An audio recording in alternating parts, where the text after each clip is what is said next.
आप सबका हमारे चैनल पर स्वागत है। मेरा नाम शैलेश है। मेरी स्कूल की पढ़ाई खत्म हो गई थी और अब मैं कॉलेज की पढ़ाई के लिए शहर में, मेरे चाचा चाची भी इसी शहर में रहते थे, तो मैं उन्हीं के घर रहने लगा था।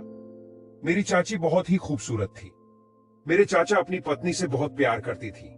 उन्हें घुमाने और साथ में डिनर करने भी ले जाते थे।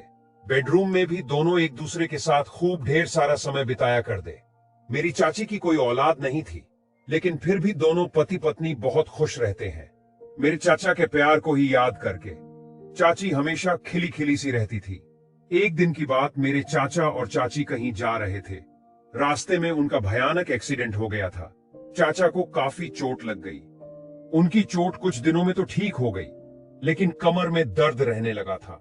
उसके बाद से चाची काफी चिड़चिड़ी सी रहने लगी थी और ना तो किसी से अच्छे से बात करती थी और ना ही अच्छा खाना बनाती। नहीं है, चाची हमेशा गुस्से में रहती थी, पर चाचा भी उनसे कटे कट्टे से रहते हैं।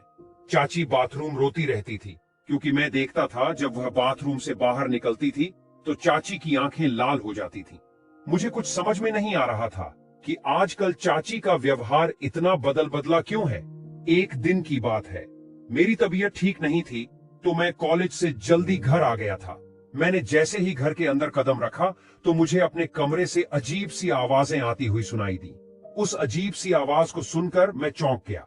मैंने कमरे में जाकर देखा तो मेरे होश ही उड़ गए, क्योंकि बिस्तर पर चाची के साथ पड़ोस के रामलाल पेलम पेल कर रहा था कि नजर मुझ पर पड़ी तो वह उठकर भाग गया। मैं अपनी चाची की ओर नजर उठाकर भी न देखा। मेरी चाची जल्दी जल्दी से अपने कपड़े ठीक करके मेरे पास आई और कहने लगी, देखो शैलेश, अपने चाचा को कुछ मत बताना प्लीज। मैं बोला, चाची यह सब क्या है, आप इतनी कर सकती है? चाची कहने लगी, जब से तुम्हारे चाचा को कमर में चोट लगी है तब से वह मुझसे दूर रहने लगे थे। मैं प्यार के लिए तड़प कर रह जाती थी, इसीलिए मुझे मजबूरी में रामलाल का सहारा लेना पड़ा। मेरा दिल गुस्से से भर उठा और सोचने लगा कि यह कैसा प्यार है जो जीवन साथी की तकलीफ को नजरअंदाज करके अपने सुख के बारे में सोच रहा है। मैं चुपचाप उठकर वहां से चला गया।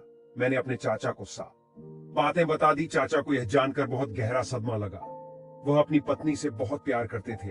उन्होंने कभी सोचा भी नहीं था कि मुश्किल समय में उनकी पत्नी उनके साथ ऐसा कर कमर का दर्द तो एक न एक दिन ठीक हो ही जाता, लेकिन जो भरोसा टूट गया था, भरोसा और प्यार कभी वापस लौटकर नहीं आने वाला था। उन्होंने बदनामी के डर से अपनी पत्नी को तलाक तो नहीं दिया, लेकिन अब दोनों पति पत्नी एक साथ रहते हुए भी नदी के दो किनारों की तरह थी, जो साथ तो चल रहे थे लेकिन कभी एक दूसरे से मिल नहीं सकते थे।